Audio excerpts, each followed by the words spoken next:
कल इसने रोहतक के एक मठ में जाकर, कोई बाबा बालकनाथ है, उसके मठ में गया कल वीरेंद्र, और वहां बाबा बालकनाथ ने इसको सम्मानित किया, शॉल पहनाया, इसको एक प्रतीक चिन्ह भेंट के, एक फोटो भेंट की इसको। विचार करना अब आप लोग, उस बाबा बालकनाथ ने वीरेंद्र को एक बड़ी सी फोटो भेंट की। उस फोटो में मस्तनाथ का फोटो लगा हुआ है, उस बालकनाथ का फोटो लगा हुआ है, बालकनाथ के गुरु का फोटो लगा हुआ है, जो कि नाथ संप्रदाय से हैं, जो कि काल का पंथ है। वो फोटो इस वीरेंद्र को भेंट की गई है। अब वीरेंद्र क्या करेगा उस फोटो का? स्वीकार तो उसने कर ली, उसने वो स्वीकार तो कर लिया हाथ में लेते ही। अब उस फोटो का क्या करेगा वो? ये जितने भी मोमेंटो हैं, मान सम्मान के कार्यक्रमों में जितने भी ये शील्ड मिली हैं, प्रतीक चिन्ह मिले हैं, ये कहां रखते हैं ये लोग? धनाना आश्रम में। एक लंबा सा टेंट लगा के सारे हड़ वगैरह, हनुमान जी का गोटा, वो शील्ड वगैरह, मोमेंटो वगैरह सब लगा रखे ना इन्होंने धनाना आश्रम में। लोग वहां देखते हैं, भगत देखते हैं वहां जा जाके, उन लकड़ी के टुकड़ों को देखते हैं वहां भगत जा जाके। वो बाबा बालकनाथ की, बाबा मस्तनाथ की फोटो जो उसको भेंट की गई है, कहां रखेगा? धनाना आश्रम में रखेगा, वहीं पर। जब हनुमान जी का गोटा वहां धनाना आश्रम में रख दिया, तो मस्तनाथ की, बाबा बालकनाथ की, नाथ संप्रदाय की फोटो जो उसको दी गई है वो भी रखेगा। अब गुरुदेव का क्या आदेश है?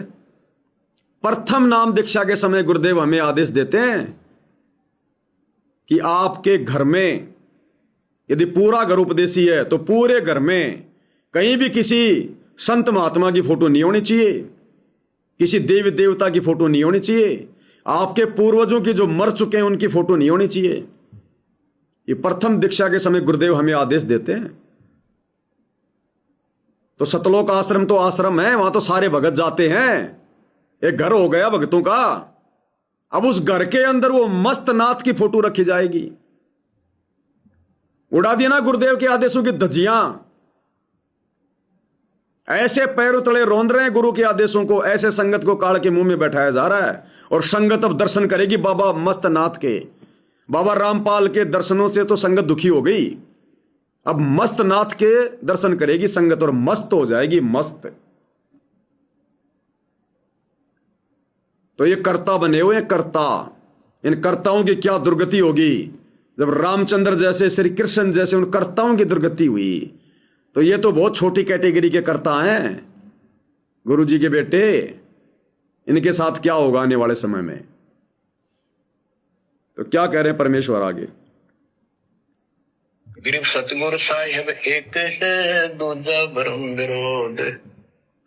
बिन सतगुरु सूझे नहीं, चाहे पढ़ो 18 बोध।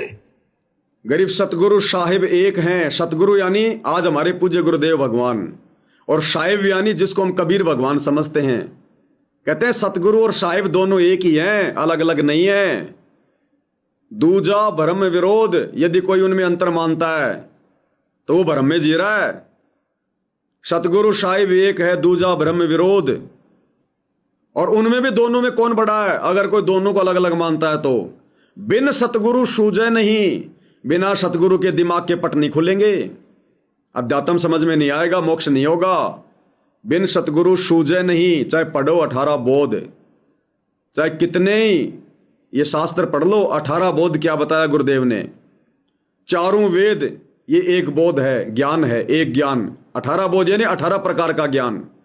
18 पुराण एक बोध हो गया, 4 वेद एक बोध हो गया। जितने भी ये जो बाकी जो शास्त्र हैं, 6 शास्त्र, वो जो है वो एक बोध हो गया। ऐसे ऐसे 18 बोध हैं, यानी जिनमें सारे अध्यात्म के धर्म ग्रंथ आ गए। तो गुरुदेव कहते हैं चाहे रात दिन उनको चाटते रहना, कुछ भी समझ में नहीं आएगा उनमें से। बिन सतगुरु सूझे नहीं, चाहे पढ़ो 18 बोध। तो आज आप और हमें सतगुरु मिले हुए हैं, सतगुरु। और सतगुरु साहिब एक हैं, यानी सतगुरु ही कबीर है, इसलिए हमने नकली कबीर को फाड़ फाड़ के घर से बाहर कर दिया। भाई जब हमारा सतगुरु ही साहिब है, सतगुरु साहिब एक है, और दूजा ब्रह्म विरोध, फिर हम ब्रह्म में क्यों जिए? तो हमने वो दाढ़ी मूंछ वाली कबीर की नकली फोटो जिसको हम साहिब मानते थे, हमने फाड़ फाड़ के फेंक दी। फाड़ा इसलिए ताकि दूसरे भक्तों को प्रेरणा मिले और अपने गुरु को साहिब मान के भक्ति करें। फिर भी लोग नहीं समझ पा रहे, दुर्भाग्य। गरीब सतगुरु साहिब एक है, दूजा ब्रह्म विरोध।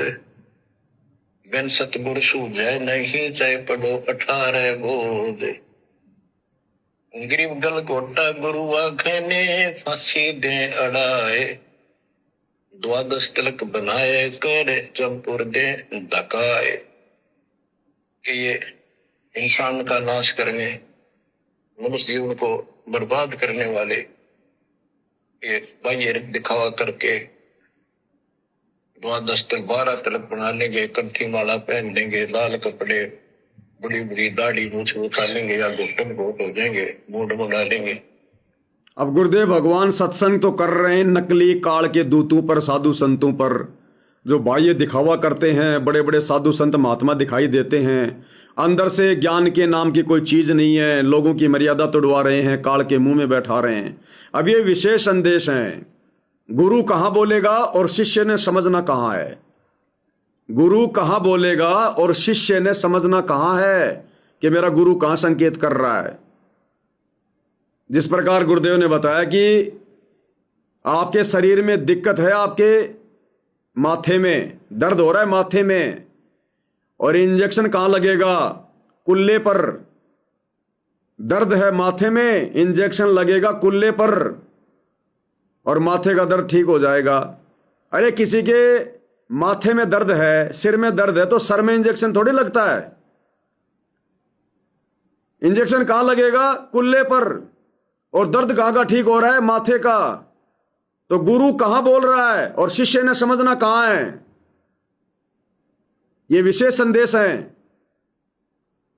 तो गुरुदेव भगवान इन नकली संतों का जिक्र करके, क्योंकि जब गुरु सत्संग करता है तो सामने हर प्रकार के भगत होते हैं, कमजोर भी, ज्ञानी भी, विवेकी भी, नया भी, पुराना भी।